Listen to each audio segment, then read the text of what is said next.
New York, 1929. El día que murió el sueño. 24 de octubre de 1929. Wall Street. 11:00 de la mañana. Un hombre bien vestido sale corriendo de la bolsa de Nueva York. Se detiene en la acera, mira hacia arriba y salta. ¿Qué pudo destruir el optimismo de toda una nación en cuestión de horas? ¿Cómo pasó Estados Unidos de ser la economía más poderosa del mundo a filas interminables de pan en solo 72 horas? Hoy vamos a reconstruir minuto a minuto el día más oscuro de la historia económica moderna. Y lo que vas a descubrir no es solo una historia sobre dinero perdido. Es la historia de cómo la codicia colectiva puede convertir un sueño en pesadilla. Quédate hasta el final, porque el último dato que te voy a dar explica por qué esto podría volver a ocurrir. Para entender lo que pasó ese jueves negro, tenemos que retroceder exactamente 9 años. 1920. La Primera Guerra Mundial ha terminado. Estados Unidos no solo ganó la guerra, ganó el futuro. Fábricas a toda máquina, jazz en cada esquina, mujeres votando por primera vez, autos, radios, electricidad. Este es el nacimiento de la sociedad de consumo, pero hay algo más, algo que nadie menciona en las calles de Nueva York, pero que todos están pensando: la bolsa. Entre 1920 y 1929, el Dow Jones se multiplica por 5 veces tu inversión en menos de una década. Tu vecino se hace rico, el barbero se hace rico, la secretaria de tu oficina se hace rica. Eres un trabajador promedio en 1928. Ganas $50 a la semana, pero tu cuñado, que no terminó la secundaria, acaba de ganar $2,000 en la bolsa en un mes. ¿Qué haces? Exacto, tú también inviertes. Y aquí está el problema. Nadie invierte con su propio dinero. Existe algo llamado buying on margin. Básicamente el banco te presta $9 por cada dólar que tú pones. Valor de $1,000, con solo $100 en tu bolsillo. ¿Ves hacia dónde va esto? Pero aún no hemos llegado al verdadero catalizador, al momento exacto en que todo se derrumba. Porque hay un grupo de personas que sabe que esto es insostenible. Septiembre de 1929. Los inversores institucionales, los grandes tiburones de Wall Street, empiezan a vender, discretamente, sin hacer ruido. Ellos saben algo que el público no sabe todavía. La fiesta está por terminar. 3 de septiembre, el Dow alcanza su punto más alto histórico, 381 puntos. 21 de septiembre, primera caída significativa. 23 de octubre, caída del 6% en un solo día. Y ahora sí, llegamos al 24 de octubre, jueves, día de mercado, 6:05 AM. Wall Street está inusualmente llena para ser tan temprano. Hay nerviosismo en el aire. Los periódicos del día anterior no son buenos, pero nadie espera lo que está por venir. 9:30 AM. Abre el mercado. En los primeros 3 minutos se ejecutan órdenes de venta masivas. El ticker tape, esa máquina que imprime los precios de las acciones, no puede seguir el ritmo. 10:00 AM. El pánico se materializa. Las acciones caen en picada. Pero aquí está el problema. ¿Recuerdas que te dije que todos compraron on margin? Eso significa que cuando las acciones bajan, el banco te llama para que pagues la diferencia inmediatamente. Se llaman margin calls y están llegando a miles de personas al mismo tiempo. 10:30 AM, la multitud afuera de la bolsa ya es una turba. 15,000 personas. Algunos gritan, otros lloran, algunos simplemente miran la nada. 11:00 AM. Ocurre el primer suicidio, pero no será el último. Y aquí es donde la historia da un giro que nadie esperaba. Porque 6 hombres están a punto de tomar una decisión que cambiará todo. 11:15 AM. En una sala privada del banco JP Morgan, se reúnen los banqueros más poderosos de América. Richard Whitney, vicepresidente de la bolsa, está con ellos. Tienen un plan desesperado. 11:30 AM. Richard Whitney camina al piso de la bolsa. La multitud se silencia. Todos saben quién es. Se acerca al puesto de US Steel, una de las acciones más importantes, y hace algo inaudito. Compra 10,000 acciones, arriba del precio de mercado. Es una señal. Los bancos están interviniendo, están salvando el mercado. Por 3 horas, funciona. 2:0 PM. Las acciones se recuperan parcialmente. La gente respira. Algunos hasta celebran. Los bancos nos salvaron, dicen, pero es una ilusión.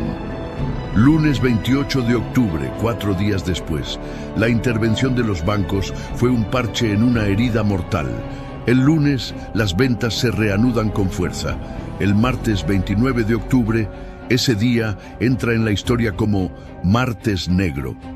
16.4 millones de acciones vendidas en un solo día, un récord que no se romperá por casi 40 años. Cuando el polvo se asienta, estas son las cifras. El Dow Jones perdió 89% de su valor en 3 años. 9,000 bancos quebraron. 15 millones de estadounidenses perdieron su empleo. El desempleo llegó al 25%. Pero aquí está la pregunta que tenemos que hacernos.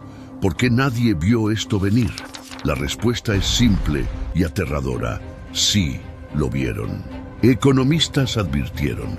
Algunos inversores se salieron a tiempo, pero la mayoría eligió creer en la ilusión. La codicia colectiva no es solo individual, es un fenómeno social.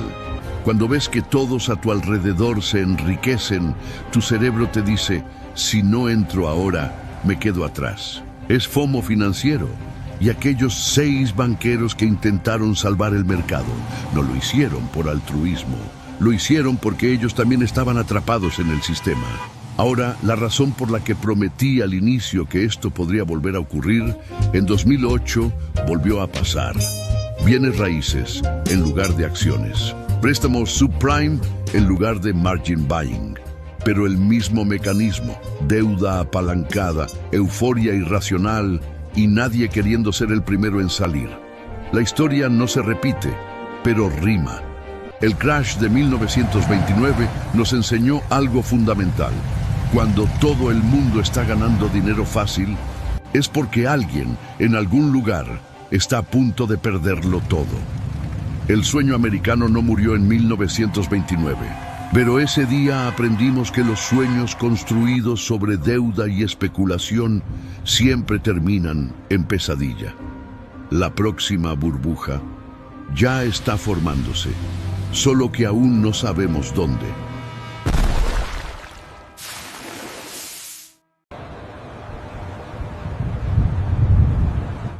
Amigos, cerremos los ojos por un momento y respiremos el aire de una ciudad que se negaba a rendirse. Olvidemos el eco lejano de la guerra y la sombra reciente de la Gran Depresión. Estamos en los años 30 y Nueva York está lista para volver a bailar. No hablamos de una ciudad recuperándose, sino de un gigante que se ha levantado, más fuerte, más audaz, con una promesa brillante en cada rascacielos. Nuestro viaje comienza donde los sueños se tejen en acero y piedra. El puente de Brooklyn. Sus majestuosas torres neogóticas, sus cables que parecen las cuerdas de un arpa gigante, no son solo una proeza de ingeniería. Son el vínculo entre dos mundos, el símbolo de la conexión, de la audacia humana que no teme construir lo imposible. Este puente nos recordaba que siempre hay un camino hacia el otro lado, hacia un futuro interconectado y lleno de posibilidades. Cada paso sobre su pasarela, cada vista de la bahía, era un testimonio silencioso de la resiliencia de esta ciudad. Y ahí, vigilando la entrada al Atlántico, nuestra inmutable dama de cobre, la estatua de la libertad, su rostro sereno, su túnica que fluye con el viento, su antorcha, esa antorcha que ilumina el mundo, que ha sido el faro de millones de sueños.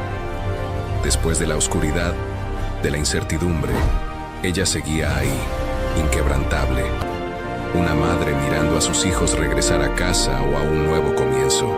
Esa luz no es solo un fuego, es la esperanza de un mundo mejor, de libertad, de nuevas oportunidades. Ella nos susurra que, no importa cuán grandes sean las tormentas, siempre habrá una luz que guíe nuestros sueños.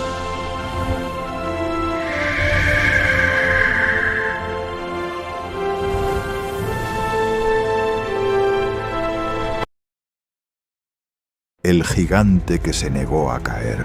Muchos cuentan que tras el crash del 29, Nueva York se hundió en el suicidio y la desesperación. Se equivocan. La historia oficial olvida el verdadero espíritu neoyorquino, la superación. Mientras la bolsa caía, un coloso de acero comenzaba a rozar las nubes. El Empire State no fue un monumento a la crisis, sino un salvavidas. 3.500 familias vivieron gracias a ese gigante de metal. Cada martillazo, cada remache al rojo vivo, era un latido de esperanza que silenciaba el miedo. Aquellos hombres no miraban al abismo, miraban al cielo. El sacrificio se transformó en voluntad. Nueva York no se detuvo. Las fábricas rugían y el cine en la gran pantalla permitía a la gente soñar y olvidar la tragedia, alimentando el alma de una nación. Hoy, al mirar hacia arriba, no vemos una caída. Vemos la fuerza de quienes construyeron el mañana sobre las cenizas del ayer. Nueva York tropezó, sí, pero se levantó más alta que nunca. Eso es el espíritu americano, voluntad inquebrantable. Imagina una noche en la Quinta Avenida. El siseo de las farolas de gas baña el pavimento húmedo, con una luz dorada y trémula. No hay motores, solo el rítmico trote de los caballos y el roce de la seda. En los salones de baile, el vintage no era una moda, era un estilo de vida. Caballeros de etiqueta impecable escoltando a mujeres esbeltas bajo lámparas de cristal que parecían capturar todas las estrellas del firmamento. Era una felicidad que se creía eterna, un brindis por un progreso que no conocía límites. Pero mientras las orquestas seguían tocando valses, el acero empezaba a forjarse en silencio. La elegancia de las avenidas comenzó a convivir con los titulares de los periódicos que hablaban de alianzas y tensiones. ¿Cómo podían saber aquellos que bailaban en 1912 que su mundo estaba a punto de romperse en 1000 pedazos? De pronto, el vals se detuvo. Las farolas de gas se apagaron para dar paso a las bengalas de las trincheras. El glamour fue devorado por el barro, el perfume por el gas mostaza. Aquella generación entró en la guerra con flores en los fusiles y salió con el alma rota. Hoy, solo nos quedan estas imágenes reconstruidas para recordar que, una vez, el mundo fue una fiesta, antes de convertirse en una tragedia de acero. Y así, el perfume de la fiesta se disipó con el primer disparo. Hoy, cuando veo las amapolas cubriendo los campos, veo la sangre valiente de los caídos, porque aquellos que entregaron su último aliento por su patria jamás desaparecen. Florecen eternamente en el campo del honor. La fiesta terminó y el mundo conoció el precio del acero. Esas amapolas rojas que ves son la sangre de los héroes que regó la tierra. Un recordatorio eterno de que la gloria de una nación se cimenta sobre el sacrificio supremo de sus hijos.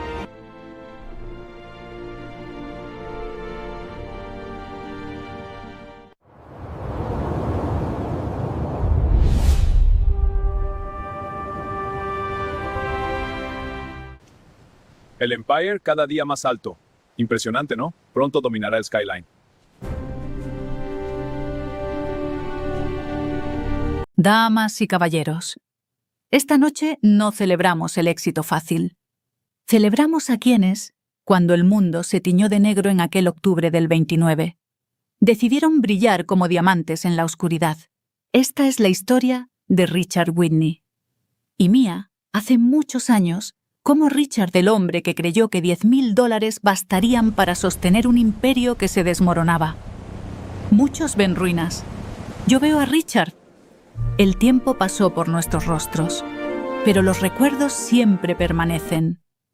Mírenme bien. ¿Ven estos diamantes, este vestido negro?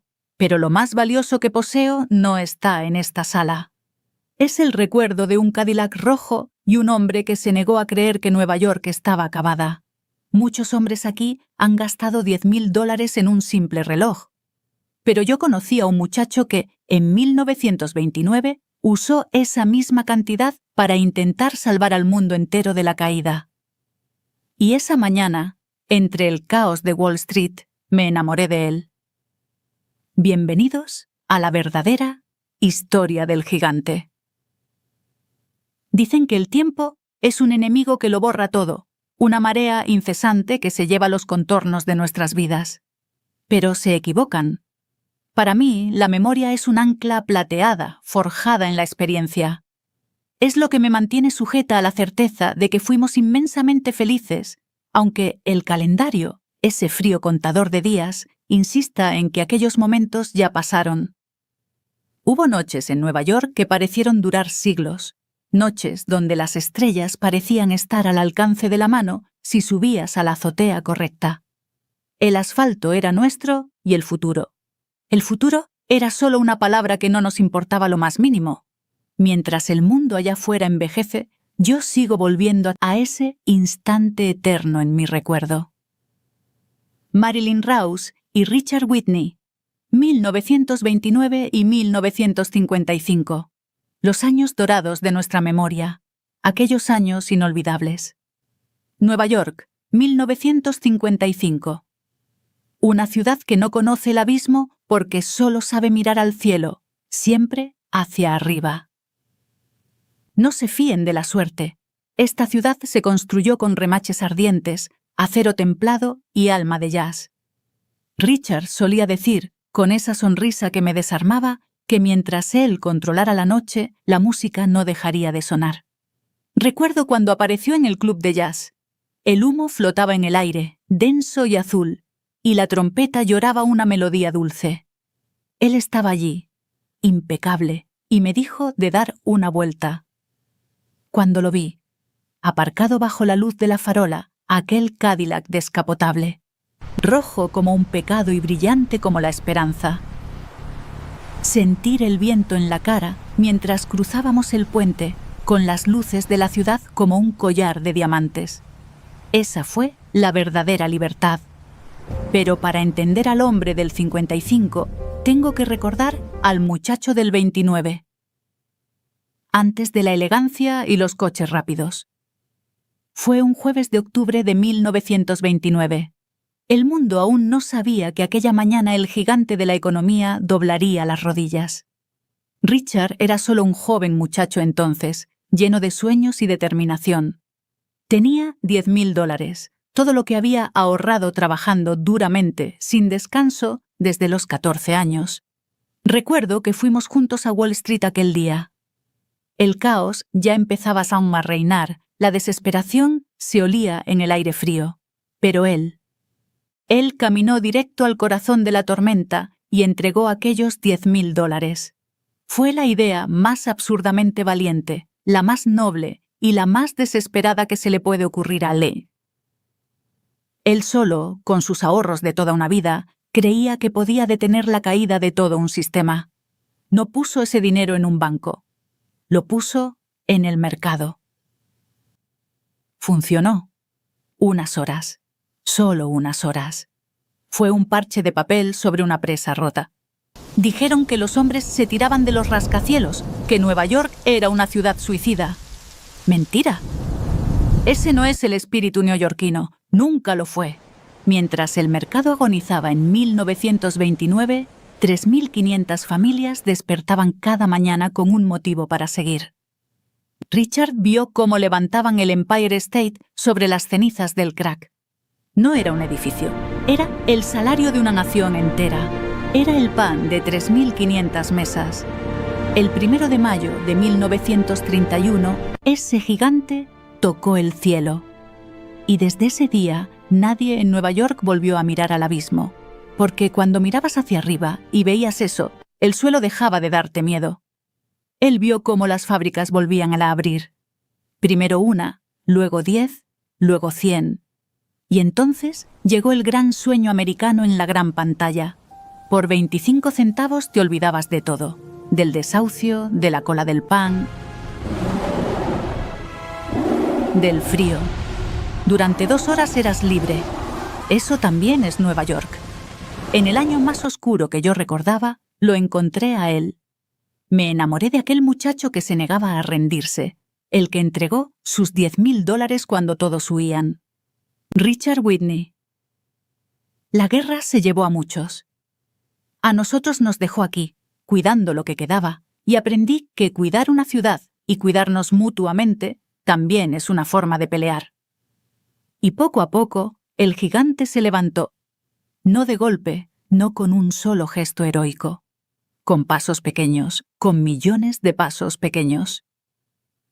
Eso es lo que no te cuentan de Nueva York, que no se levanta uno, se levantan todos. 1955. Richard Whitney era el dueño de la noche, no porque la hubiera comprado, sino porque se la había ganado. Y yo, la misma que se cubrió de lluvia con un periódico, la misma que esperó sin quejarse, la misma que nunca dejó de creer que su lucha tenía sentido, estaba a su lado.